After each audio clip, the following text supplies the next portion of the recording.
So everybody that's watching. All right. Oh, go ahead. Hello and welcome to the Identity Podcast here. I am one of your co-hosts, Caleb, along with my fellow lovely co-host, Tarik. How's it going? Doing well, man. We're doing here.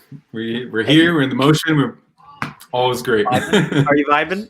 I'm vibing, man. It's a good day, man. 2021, We're rolling, moving past all this BS, man. For sure. I feel that. Fantastic. I feel Fantastic. that.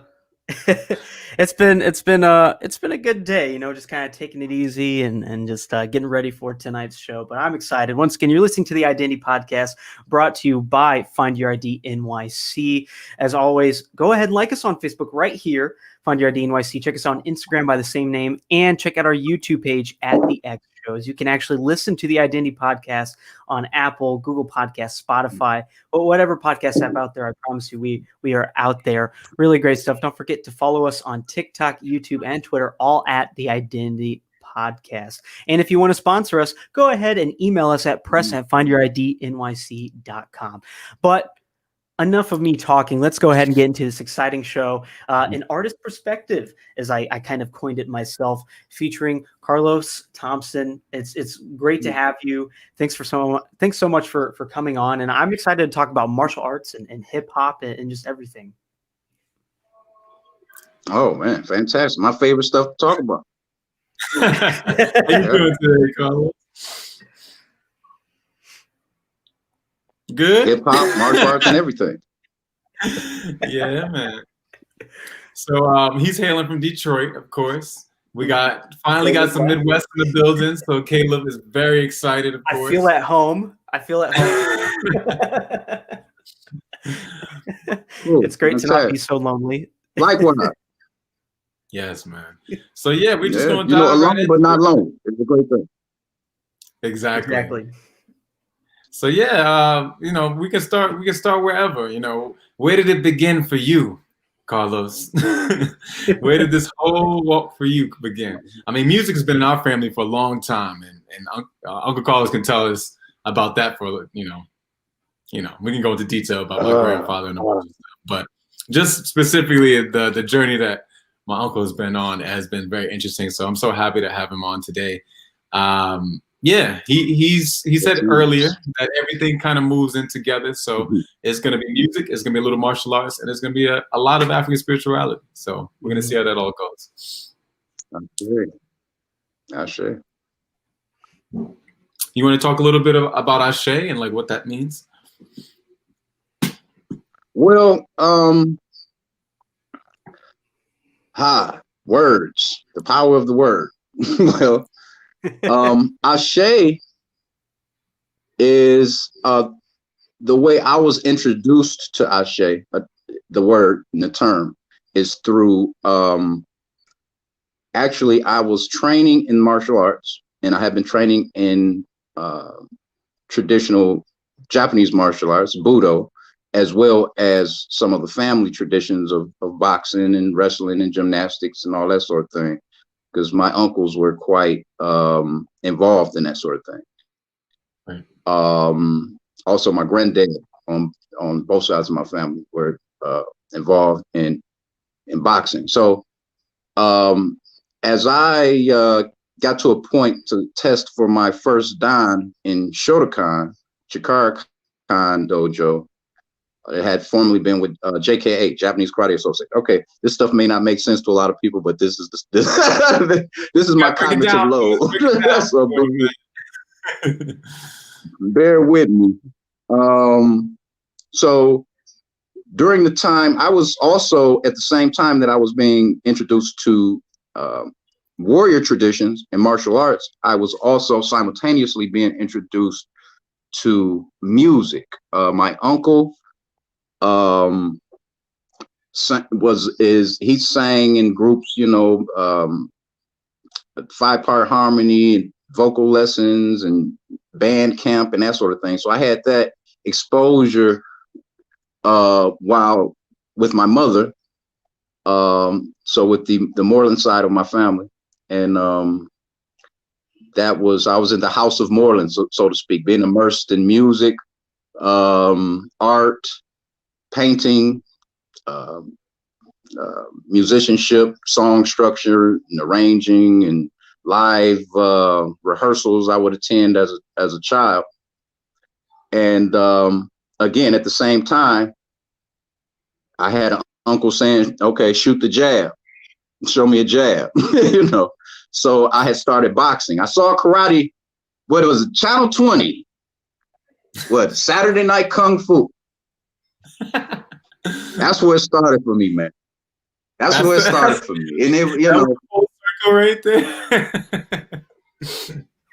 So I saw Saturday Night Kung Fu on Channel 20. I think it came on at 1:00 a.m. in the morning.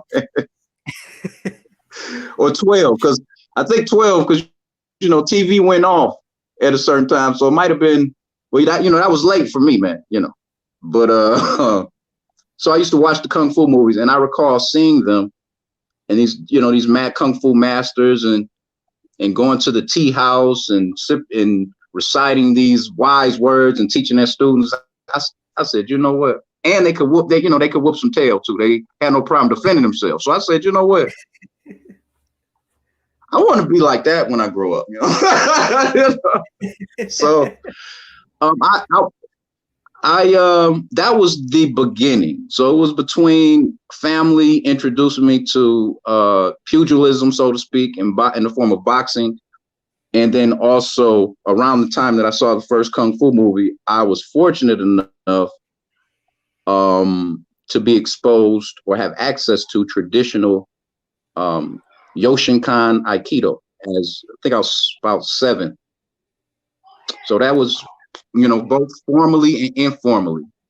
You know, music and martial arts came together right there at that moment.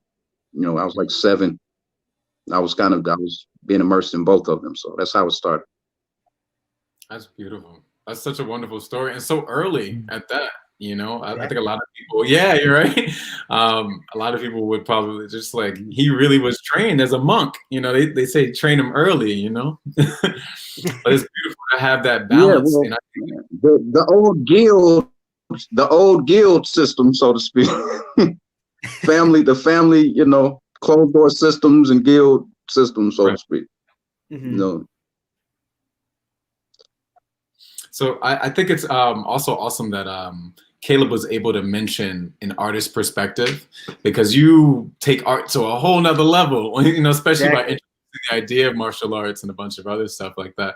So so along your journey, at what point did you kind of feel like you could start sipping tea and teaching, or how has it helped you through your journey, you know, once you got to realize what you were as an artist?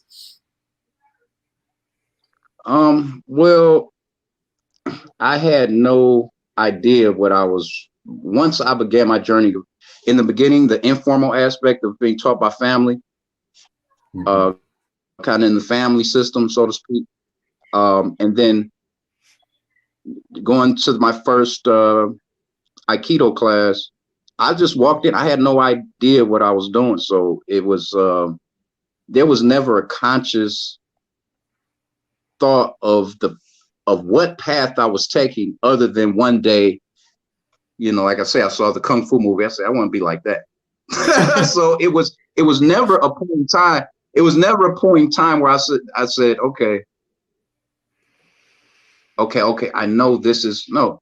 When I saw that, I had in my mind a vision, so to speak, and it was more of a pictorial type of thing.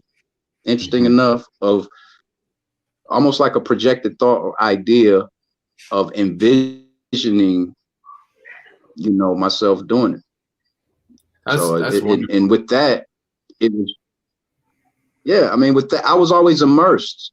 There was no thought, because of the elders who were around me were just immersing me in it. You know, no matter what else I was doing, that has always been a constant in my life, both martial arts and music.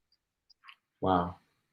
You know, and not just martial arts, but art, because, yeah. Well, I must say this. My granddad told me that all things are connected. He told me that at a very young age, whether it was martial arts, painting, music. He told me that they were all essentially one branch, you know, of the same tree. So I always approached it like that. Yeah. Yeah, I completely hear that. You know, I think to a lot of our audience that may not, you know, that are probably in live right now or may listen to this a little later, you are providing a lot of like, you know, help with kind of finding that guidance. Some people, you know, run away from their calling. Some people run away from what they were immersed in when they first started, and some people have no idea where to begin. So I think a lot of your journey has a lot, you know, a lot of different parts of that aspect to it. The biggest thing is probably just to figure out how to you know, be a mastery of something, you know, the black belt of sorts, you know. The people that you watched on TV were all masters at that point, right? You can't sip tea unless you've done 1,000 push-ups, 1,000 sit-ups, and got your mind, Well, your chi on point, you know. Yeah. So that true mastery kind of takes us into some other stuff too. So at some point, you kind of stepped out and started doing your own music, right? Do you want to talk a little bit about that, or the Detroit scene, the Detroit music scene, and how that was? Well, when I initially started doing music or recording, my initial recording was in, I believe I was in the 6th grade or 5th grade, 6th grade. And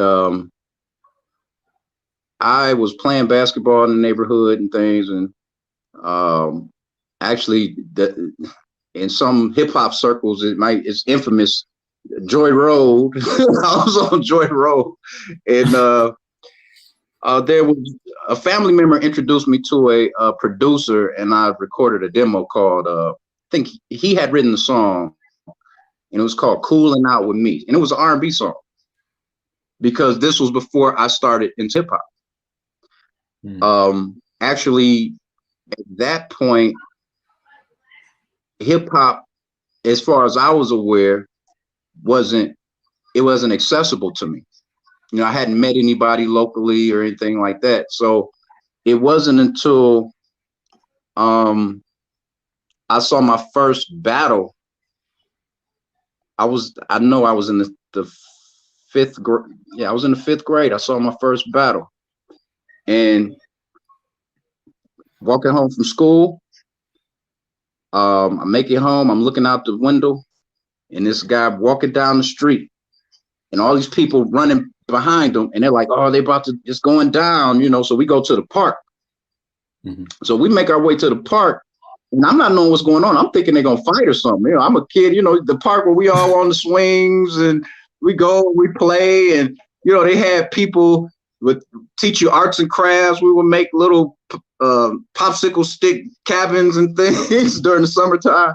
So we get up there, and the guy jumps up on this little, you know, these little things that rock back and forth with spring on it. You know, the toys in the park back in the day was built out of straight metal. You fall off one of those, you bust your head. But anyway, he jumps up on it, right?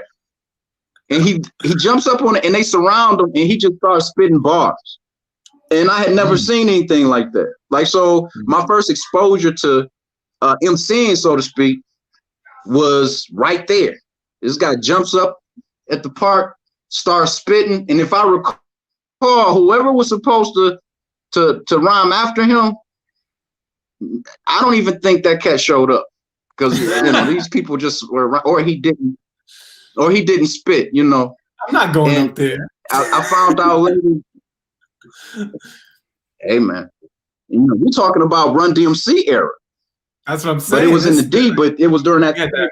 Bars, right? You know, you had to be correct. Oh man, I later found out that cat had released some vinyl. You know, and I would run into him every now and then. So, as far as hip hop, it was at that moment. It was on. I'm like, okay.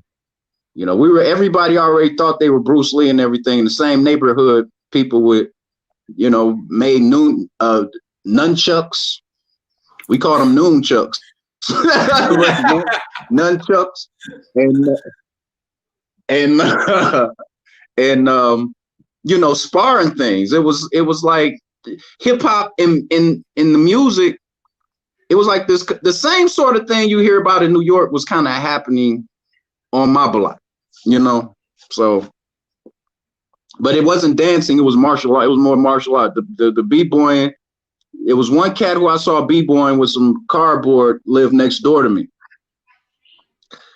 I was living in Herman Gardens in Detroit, where Judge Mathis is from, and I saw him with the carpet. I mean, with the cardboard next door, and I come outside, and this cat, he walking toward, like, he had like the Kango and the, you know, the chains and things, and he would like spin outside next door to me. So I come outside and I'm like, what is this? Because again, I hadn't been exposed to it, you know, on television or anything like that. I think this was before breaking even came out. Yeah, around the same time. So like it was all coming together for me, what would set the course for what I would have a consistent interest in and have a passion for. It was the feeling that it gave me when I saw it. And I that feeling, you know, you know, I wanted to keep that energy. I wanted to keep that energy, you know. Yeah. That means with a all lot, the other man. stuff that was going on. Yeah, with all the stuff that was going on around me, that made everything make sense. That's where I could put it. Right. Yeah, Detroit was going through a huge transition at this point. I don't know if anyone knows the backstory of that point, but you know, what he's describing is some of the best parts of his childhood, and it makes you to who you are. And I think, you know, again, like, you know, a lot of, I know you probably don't see it as this, but what you're saying is a lot of inspiration. You know, you got to grab onto those things that inspire you and show you that spark, because, you know, the world could be in turmoil, you know, and I think this would be a good transition to kind of what's been going on now. 2020, 2021, all this, you know, craziness. So, you know, to give you a little break, Caleb, did you want to play the song? You want to give a little introduction to Hunger, by the way? Man, Hunger. Well, Hunger was actually Hunger. I played Hunger for my sister, for your mother, when I had come to New York, I believe. I had Hunger done, and the song is, the theme of the song is social isolation and longing to do and be, but yet feeling trapped in the inner narrative that one may have. I drew from a lot. I drew from my own experiences, but I also drew from things that I saw people going through around me, and conversations that I would have with people, and just the tone of the time. I actually, let's see, I can't recall what year I wrote that song, because again, this is a re-release. But yeah, so that's the theme of the song, is longing, being socially isolated, longing, all the stuff we're going through now with COVID. Right. So exactly. So you got it? You got it queued up, Kate? Yes, I think so. Let me just make sure you guys can hear it. No, nobody was harmed. Nobody was harmed in the recording of this song. Oh my God. Should we hide the kids? That's what we should do. Hide your kids. Hide your wife. No, you know, I think it may be one profane word at the very end of the song, but other than that, it's more or less it's just a narrative, you know. You feel me? Can't wait. But yeah, so will I be able to hear it? Yeah, we're all gonna hear it. Caleb's just getting it queued up. But let me ask you a quick question while he's doing that. So, when did you first start recording this album?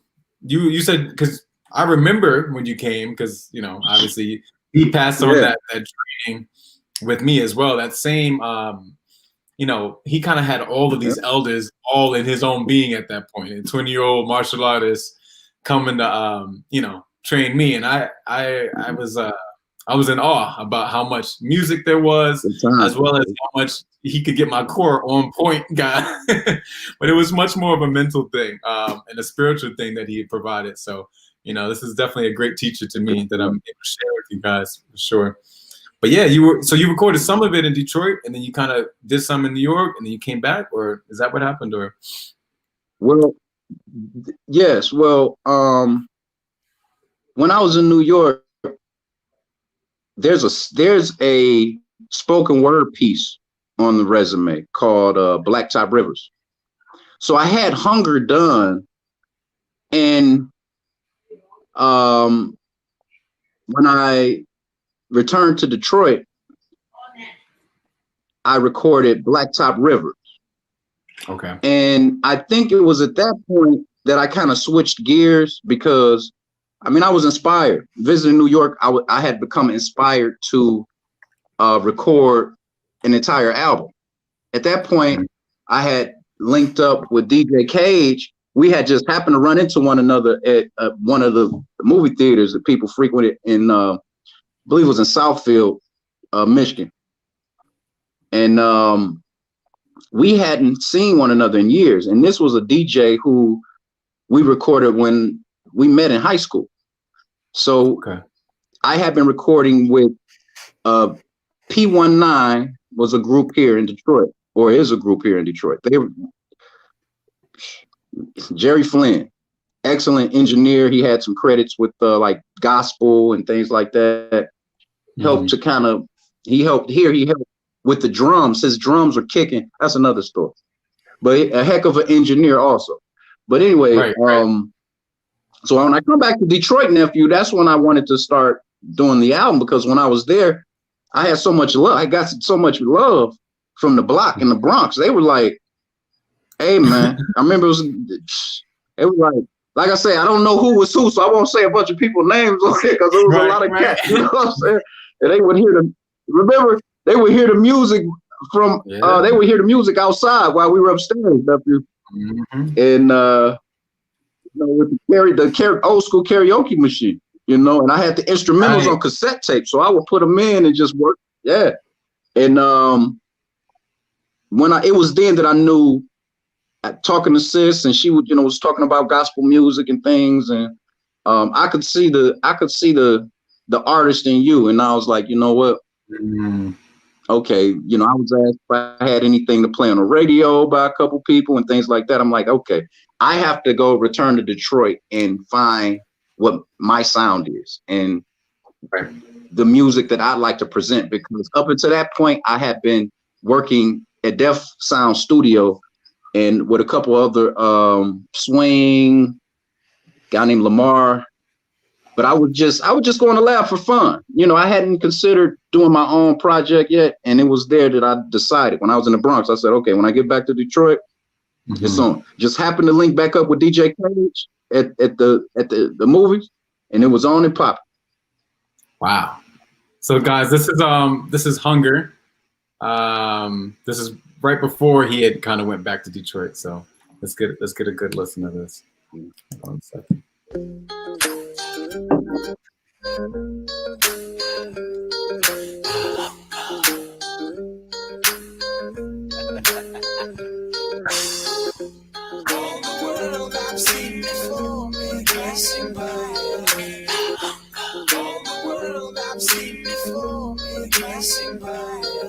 I hunger for what's missing. I grieve relief. Who's listening? Been in the corner all your life. How can you ease the pain? I'll sacrifice my endings. You pray for new beginnings. This world just keeps on spinning. You can't come out to play. I'll bear your best. Can't come out to play. Enjoy your pain. I'll bear the cross. I'll sacrifice. And through me you'll live again. I'll bear your burden. I shall explain. I'll bear your burden. I'll be your blame. All the world I've seen before me passing by. All the world I've seen before me passing by. I hunger.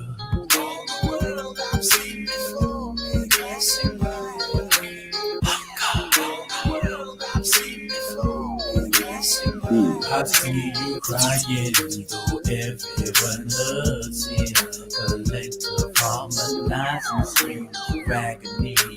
Everyone deserves it. Me, I'm no different from the rest. See, I hunger, I thirst, I lust from dawn to dusk. And after it's said and done, I ask myself, what the fuck this life been worth? See, I agonize, nauseate yourself, medicate to manage this. Your future looks so real with all your past memories so tragic. Play the cards, you would tell no.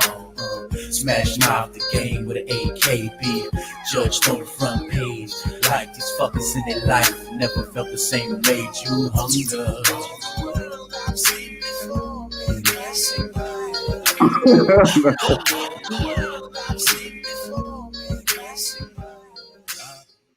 So yeah, man, that was I mean, I'm sure y'all go take a listen to that. The resume got re-released, and it's funny to think about that.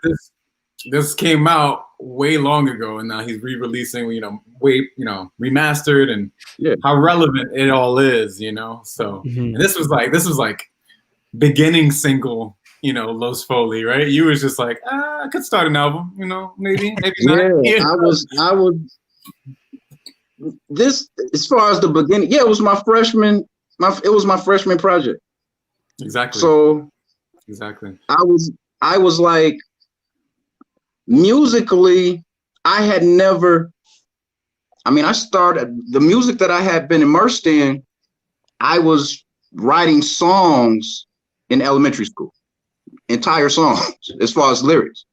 So again, hip hop wasn't big. It was like Atlantic Star and all of the old school jams, New Edition, like all the old school stuff. That was my old school as far as what I was listening to, like just being 100.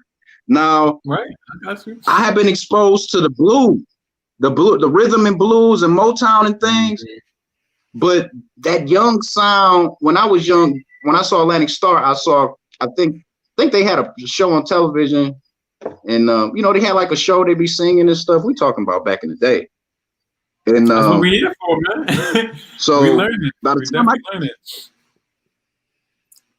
Yeah, by the time I was finding kind of making my bones in hip hop, I had been writing just music. I mean, every kind of song, any poetry, music. And I had been working in the lab with Flynn, kind of like as an apprentice, Jerry Flynn of Def Sound. And when I worked in the lab, I was doing like an apprenticeship, engineering apprenticeship, essentially. Okay. And I mean, he was, the conversation was all about production and song structures and topics and just what music.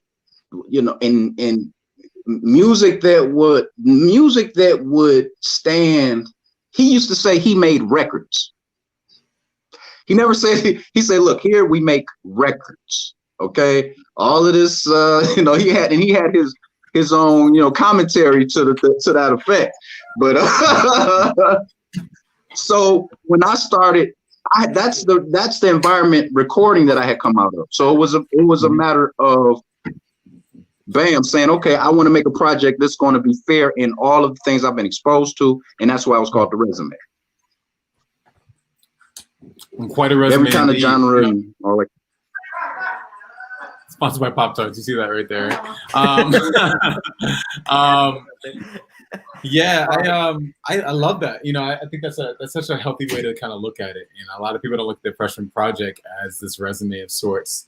And it's funny because I had already I played this one song, but there's other songs on the track, and I'm sure there's other ones that you can reference. But this song is not even what the whole album sounds like. You know what I mean? Like it all has different sonics to it, and I think you were talking to Caleb in the background, talking about Motown and just being in Detroit and like kind of the fall of what was going on there as well, as far as Motown records and all these musicians that really weren't getting paid. There's a lot of stuff. The fall, wait, the fall. Wait, the fall? What you talking about? The fall, man? Motown never failed. Wait, man. Tread lightly, nephew.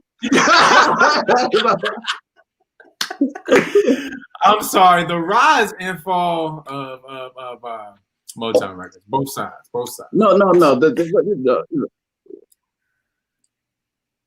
Motown has lived on, but through Motown Philly, Motown, it's still Motown, and it's the most stood for Motor City, so it's you can never take that from the D. So I'm just saying. IJS, nephew, IJS. Nah, I'm repping the D, man. D-Town. Yes, that's so true, man. But I'm so lost now. But what I was gonna say was I was gonna transition real quick to say and then we can come back to some of the music. But how was the tutelage that you were going through in this engineering camp compared to your Babas and some of the Orisha, the African spiritualism that you were talking to at this? And do you have any YouTube clips of you slamming some people down or something? Well, I try not to post a lot. I try to post everything I post is instructional, informational, and that sort of thing. So that's fair. So I have ASHE. I'm sorry. Let me say that I have ASHE. One of my students actually posted a lot of, well, essentially, I think it was 3 months of private classes that he talked me into teaching. I wasn't teaching at the time, so I wasn't teaching publicly, I should say. Yeah, tell that story, man. And that's online. That's a beautiful one too. Whoa, boy! It's a lot of stories in that in that statement. Well, so what part of it? I'll position the question like this, in the sense of a lot of people are at home right now, and they're watching us, and they're trying to figure out what they're gonna do with their life. And I know me and you have had a conversation about just the wealth of knowledge that you have. Some people are afraid to start teaching. I've even kind of talked to Caleb about some of the stuff that he's doing and how much we're able. I wouldn't be on this platform if I didn't feel like what I was providing was something good. I wouldn't be, flim-flamming anybody into watching this. I wouldn't have invited somebody as strong as you, or do the show with Caleb. So I know for a fact that, education more than ever, especially you being a Sagittarius, which is the leader of Jupiter and philosophy and everything, it's paramount nowadays. It's a paramount nowadays to really pass that knowledge on, That's what I'm saying. So I know it was hard, how they say, go ahead. If I may speak to that, nephew. Sure, ahead. Go ahead. The music and martial arts in the old way of passing that knowledge and perpetuating those arts. Have to remember, these arts are sciences in themselves. You have the arts and sciences aspect of it. So oftentimes in the learning process, you may be learning the science of it through someone's artistic expression.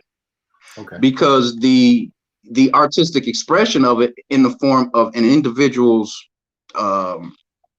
expressing it through written word, whether it be through music, whether it be through poetry. The old oral tradition is something that we have always gleaned knowledge from, and that would take us into the future. From the elders, we stand on the shoulder of giants in everything that we do. So from the elders of whatever the craft may be, whether it be music, whether it be boxing, whether it be dance, whether it be carpentry, whether it be no matter what discipline it is, has always been something that has been the birthright of the youth to get from the elders in the form of not only the science, but all of the oral tradition which shapes the context for which what you're learning. Once a person self-actualizes in that, in gaining insight by drawing the connections of those stories and being exposed to whatever the craft is, when you self-actualize, you begin to naturally, the fruit forms and fruit falls off of you. Now, whether or not you feel the need to take that fruit to the market is a personal decision, you know. Interesting. Yeah, man. That's so many, you know. What do you think, Caleb? Caleb's got some screws. I saw some things turning over there, man. I saw that. I don't yeah, that was wow. A mouthful, right? It's just like, well, this is how me and my nephew, Caleb, this is how me and my nephew talk, you know. This is how my nephew and I, so to speak, talk. Yeah, well, I love that.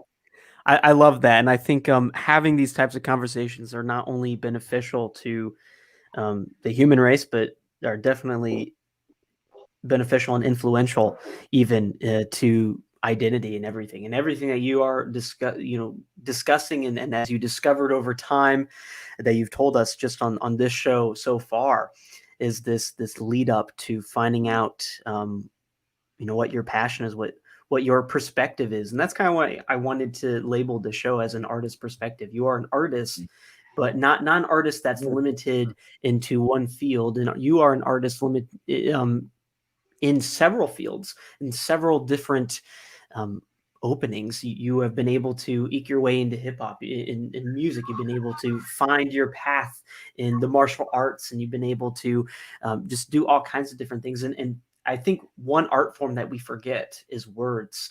And just every time you have talked so far on this show, I have heard an art for words that you possess. And I hear that because I kind of have that same knack where you have the ability to say words, even though in your head, like, does this make any sense? But people are like, that's amazing. So I appreciate that, to know that someone else has that kind of same knack to be able to describe something so eloquently. Like I was baffled by everything that you mentioned there. That's eloquent. All right. Okay. That's what's okay. Yeah. Yeah. I mean, you even through my favorite tagline that you like to say a lot. We stand on the shoulders of giants. That's the correct way to say it, right? That's one of my favorite. And that always tells me this one. Beautiful. Was passed down to me from elders. Mm-hmm. You know, so it's not my stuff. It's good stuff, but I can't claim it as my own. It's just good stuff. Right. And in that vein, I'll pass it to you, and one day you'll pass it to someone else. Well, we're on this show. We're passing it on like the virus. No, well, pay it forward. We paying it forward. They say pay it forward. Yeah. So I was trying to find the ASHE Institute. Is it on Facebook? I just wanted so that people could get involved as well, because he has a community that he actually does talk and do some teaching as well. And that's something that's grown over time. And I just think it's so funny that the reason why I kept bringing up the teaching, because it always reminds me of that, like, like somebody with a Fu Manchu just like sitting on top of a mountain. It's like, I don't teach anybody, you know what I mean? And that's how I've always spoken to Carlos, because Uncle Carlos has always been like, we share, and a lot of it is like, a lot of times, like, the student has to come and be ready for the teacher. And Carlos is very big on that. And I think a lot of that comes from his, martial arts background. So I thought that was, just a little tip to share with you guys. But tell us a little about the ASHE Institute. Or is that what it is? It's ASHE Institute, right? Am I pronouncing it correctly? Yeah, ASHE. The ASHE Institute is the institute which was developed to teach FAM, which is called FAM. It's forearm method. It's a subsystem that I had developed to bridge martial artists who had a background in, because there are many martial artists who had never heard of African martial arts, never had access to it, and definitely not the form that I had been exposed to. So ASHE Institute was essentially a way that I could bridge students that would come to me, people, friends, and people who had been recommended to who I had been recommended to, who wanted to come train. I said, well, you know, I can't just start teaching you. It don't work like African martial arts don't work like that. So we can train in mechanics and things, and that was the fam aspect of it. So in the physical punching and kicking and things of martial art, the fam was like the doorway by which students could train and be exposed to that which I was being taught from my elders in the martial arts field, in the African martial arts in particular.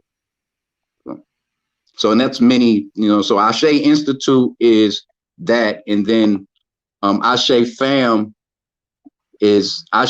Saki is the community that I am fortunate to be a part of. Yes, that's awesome. Yeah, I know we didn't dive too deeply into you know, African spirituality as well. I know we don't have to go too deep because, you know, it's we don't have too much time left here. You know, we've been sitting here and chatting. I'm sure everybody's like, this man here needs to come back on because you got a lot of knowledge. You know, you got a lot of stuff to talk about. I'm just curious. How to say, when the old people were listening and talking, I was listening. No, when the elders were talking, I was listening. That's all that is. I'm glad you got the tablets, man, because, you know, somebody got to come off that mountain with some knowledge, you know. So I it helps if you've been in the valley.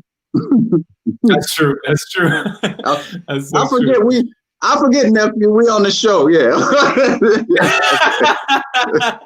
That's good. No, it's supposed to be very relaxed, man. A lot of people think, you know, my favorite comment. I don't think it actually came up in the Facebook comments.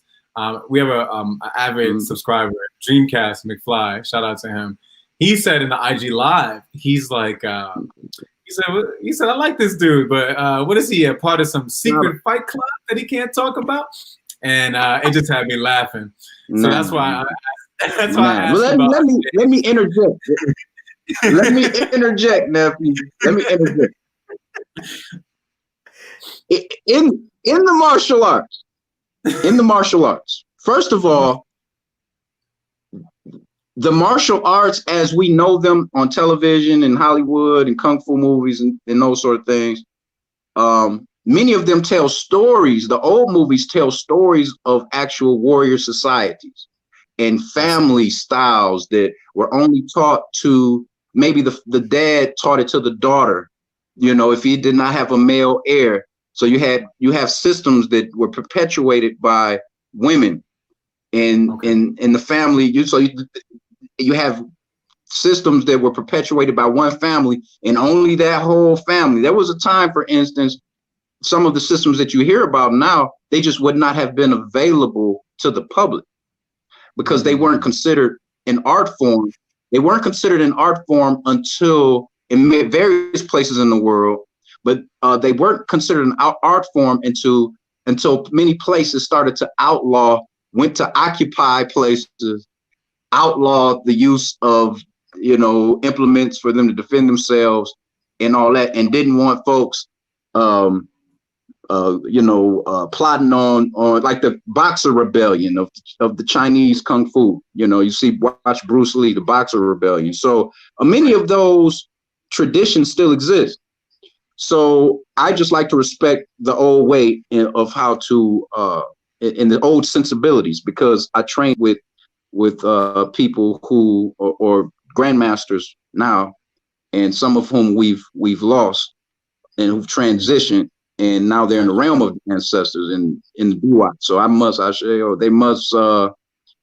have to respect them. It's like they're sitting in the room looking at me. Well, what a time to end. So we just made our 45 mark. I hope you can come back on, Carlos, if you're definitely interested. We'd love to have you back on. I'm sure Caleb has some fun stuff to say, but this has been awesome. You know, we'll dive more into spirituality. Let me say that. Oh, go ahead. Yeah. It's been an honor. You know, it's been an honor, and thanks for having me, Caleb, nephew, and you know, whoever may check it out. I hope that you know that you can glean something from it that can help you on your journey. Yeah. So you can have your own artistic, you know, perspective, and share that with the world. It's true. It's true. Well, very well said. I really do enjoy that. And thank you so much, Carlos, for coming on the show. It's an honor to have you on. Thank you. It's been really insightful to learn so much. But before we do go, I want to ask you what's some things that you might actually have for 2021 that is planned, or any idea of what you hope to do or expand to this year? Continue to be. You know, I didn't record that album thinking about what I was going to do that year. I had a vision. If you can see the vision, like really, if you can just see the vision, and if you feel it, see the vision, feel it, and that's how I go. You know, so I'm just trying to feel the beat. And then, you know, I'll spit the flow. You feel me? I hear you. But yeah, definitely check out this new album. Check out the resume. You know, he does a little bit of tutoring. You definitely got to reach out to him through a couple different ways. But yeah, you know, I definitely, it kind of reminds me when we had the Buddhist teacher on. It's just, we're here, we abide, you know what I mean? And so, as much as it is to be cool and capitalist and like, hey, we got some stuff coming up. I'm sure he has 1,000 things to share, but definitely check out his pages, check out his album. It's now on YouTube and Spotify.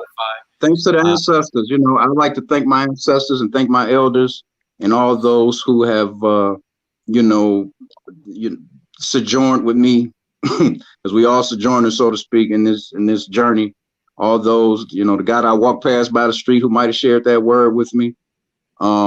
And hopefully, you know, I see you again, you know, and we can share again, both virtually and, you know, through all the layers of this virtual, multi-dimensional, you know, ultra-dimensional, you know, multiverse, omniverse, and universe. Indeed. So.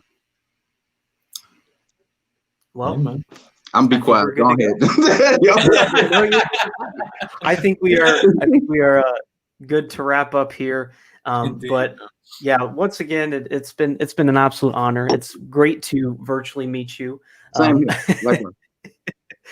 It's definitely, that's something that I've been getting used to, virtually meeting people. But it's been fun. It's been such an insightful show. I have my notebook. I've been writing down a bunch of stuff, as I always do, as Tarik knows. But you've been listening. Likewise, I'm learning. You've been listening to the Identity Podcast here, brought to you by Find Your ID NYC every single week, every Wednesday at 7:15 p.m. Eastern Time. You can check us out on shout YouTube, out to Gowanus, New York and Brooklyn, man. I mean, oh, pardon me. Shout out to Gowanus, man. All the cats in Gowanus. I was visiting there, man. You know, they showed me a lot of love, man. And you know, the Buddha, the Aikido brothers, and the, you know, all of the et cetera, et cetera, et cetera. You know. What up, though? So let him finish the outro, Carlos. Yeah, no, it's totally fine.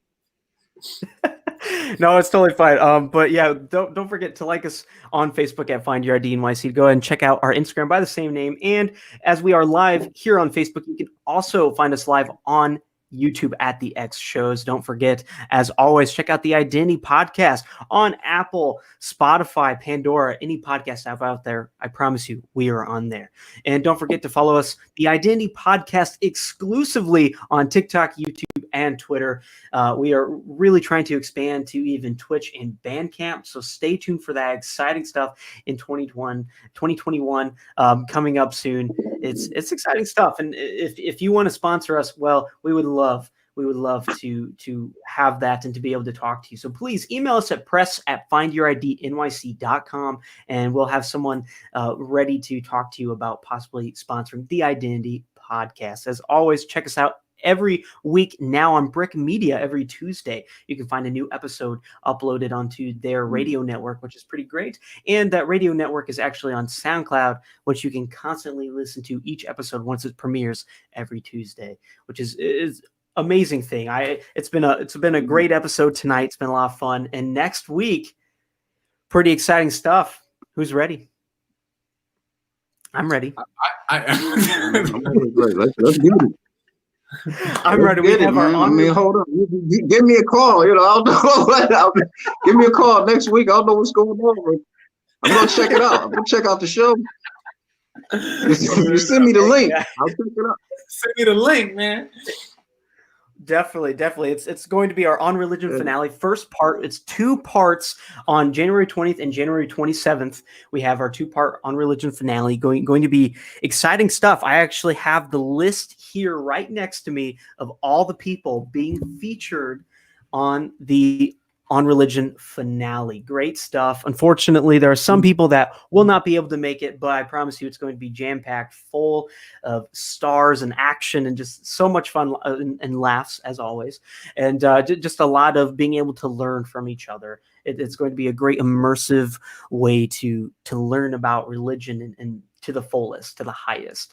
And so we're very excited to kind of end the On Religion series that has taken way longer than we ever thought it would ever go, but it's been an absolute honor. That's all I have. But once again, thank you always for listening to the Identity Podcast. I've been your co-host, Caleb, along with my fellow and, as always, lovely co-host, Tarik. Yeah. We have outro video, and we're going to see you next week. Have a great evening. Rest of the evening, great afternoon, and a better